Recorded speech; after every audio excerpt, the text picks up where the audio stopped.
Welcome to the covenant.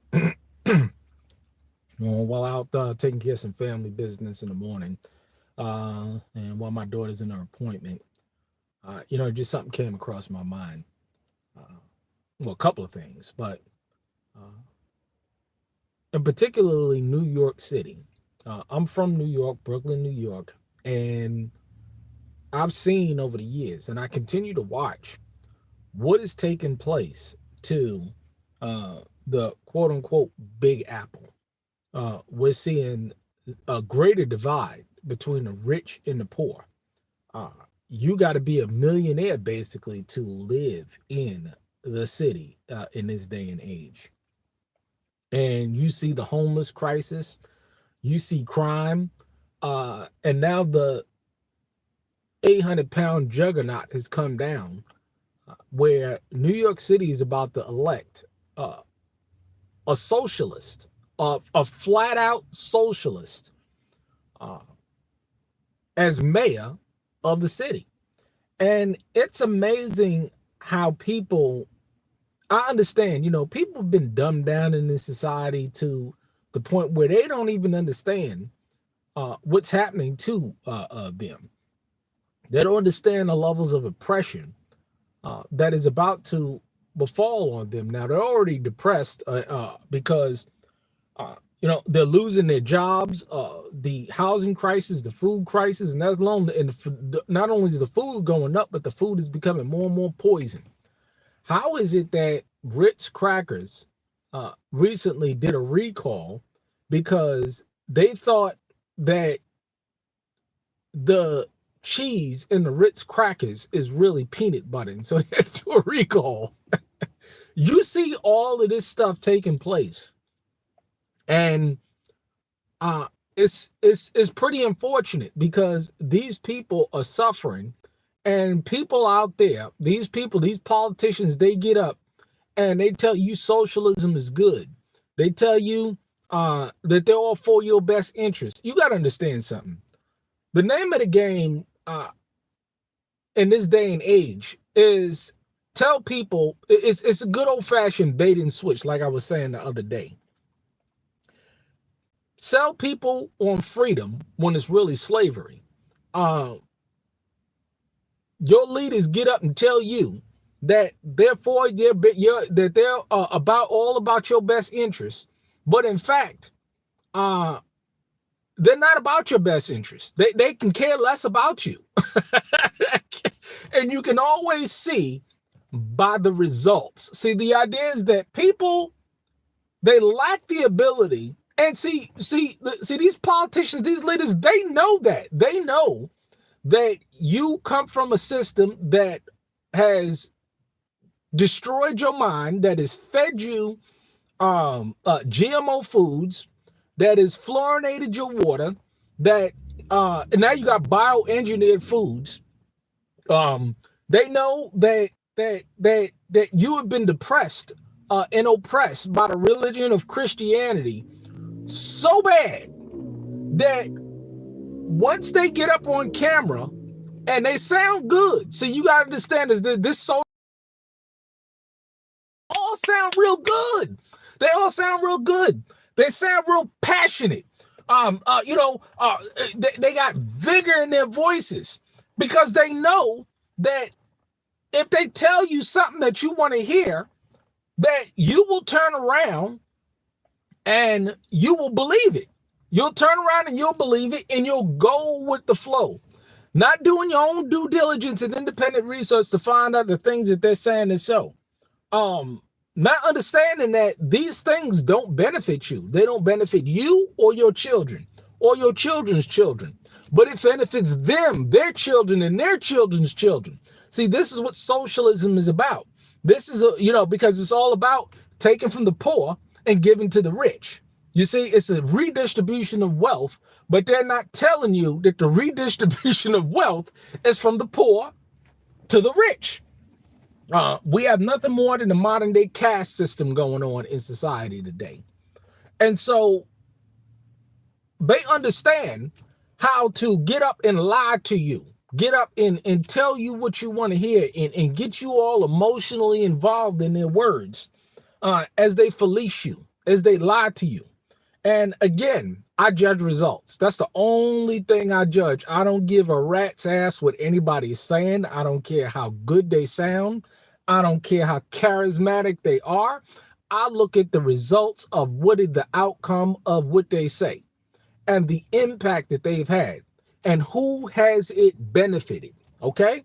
See, these policies, it always benefits them. It always benefits the rich. It always benefits the powerful. Because you got to understand about power. Power cedes to nothing. Nothing. Power is power. You know, I was watching Game of Thrones, and there's a saying that Cersei Lannister says, you know, and she was talking to what's that guy's name? Littlefinger. And Littlefinger was talking about, you know, how knowledge is power. And Cersei Lannister, she had 6 guards surrounding him, right? And then she says, oh, really? Knowledge is power, huh? And then she ordered the guards, seize him, slit his throat. No, I forgot that. No, don't slit his throat. Let him walk away. Turn back 6 feet. Turn around. And she walked up and he says, you know what? Knowledge ain't power. Power is power. And those who wield power is not answerable to no one. This is what you see when it comes to Donald Trump. He's answerable to no one. Hi, how you doing? But he's answerable to no one. And this is what you're seeing in society. You're seeing the rich and the powerful being answerable to no one because they know that your mind has been destroyed and that you can't think for yourself, and that and what they do is they pump you full of fear. Because see, a fearful person is a person that's easily controlled. A fearful person is easily manipulated. And this is what we got going on today. We have a manipulation and control on an unprecedented scale, and people don't see the angle. They don't see what's happening to them. And this is why I always say, you know, what are the solutions to these problems that we're having in society? What are the solutions? And the solutions are real skills, real assets, real people, because real friends. Because see, when you have real skills, it's very hard. You know, it's always this video that I repost again and again that says, you know, of this guy saying, you know, basically, the elites, they don't want you on a little piece of land. They don't want you growing food. They don't want you raising your own food. They don't want you hunting. They don't want you having your own water source or your own water supply. They don't want you living debt and mortgage free. Why? Because see, they can't control and manipulate you. They can't coerce you into not acting within your own best, interest, while they act within their own best interest. So the idea is that they act within their own best interest, but they don't want you to act within your own best interest. And when you act within your own best interest, they call you all types of names. They try and label you as a seditionist, as a rebellious person. They try and put all these names and these statements on you because they can't control you. See, I'm a man, right? I'm a Hebrew man that understands these biblical principles. And so therefore, I can't be controlled. I can't be manipulated. I can't be dominated and ruled over by wicked, tyrannical government and wicked, tyrannical people. Because this is all you see going on today as they amass trillions of dollars in wealth on the backs of you.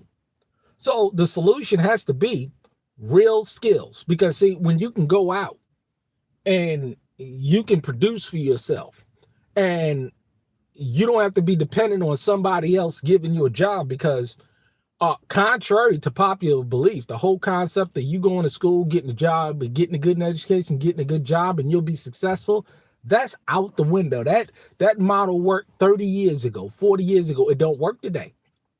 It don't work today. Nobody's responsible for giving you a job, put money on your pocket. It seems as though everybody, they're not responsible for putting money in your pocket, but they tell you that you're obligated to give your money to them via taxes. It's crazy. It's crazy, and people believe it. People believe it. Well, I don't. And the last 10 years of my life and the experiences that I've seen and the decisions that I've made has saved me from a whole lot of pain. Why? Because of the spirit of discernment. When you have real assets, tools are an asset. Gold and silver, asset. Land, asset. Seed, asset. Anything that holds its value, asset, and that can produce wealth and produce value for you, assets. And when I look at a lot of people and how they're suffering today, is they don't have no real skills, they have no real assets, real friends, and that's the big one.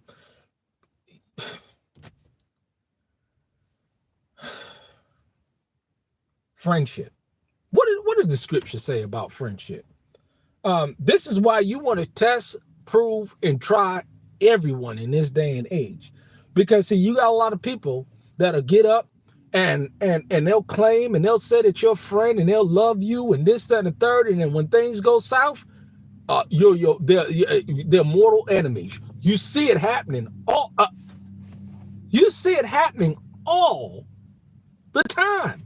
All the time you see it happening. Betrayal is at an all-time high. All-time high. Betrayal. Everybody seems to be betraying everybody. You see Facebook Live, people going live on Facebook, killing one another. Killing one another. Wives killing husbands. Husbands killing wives.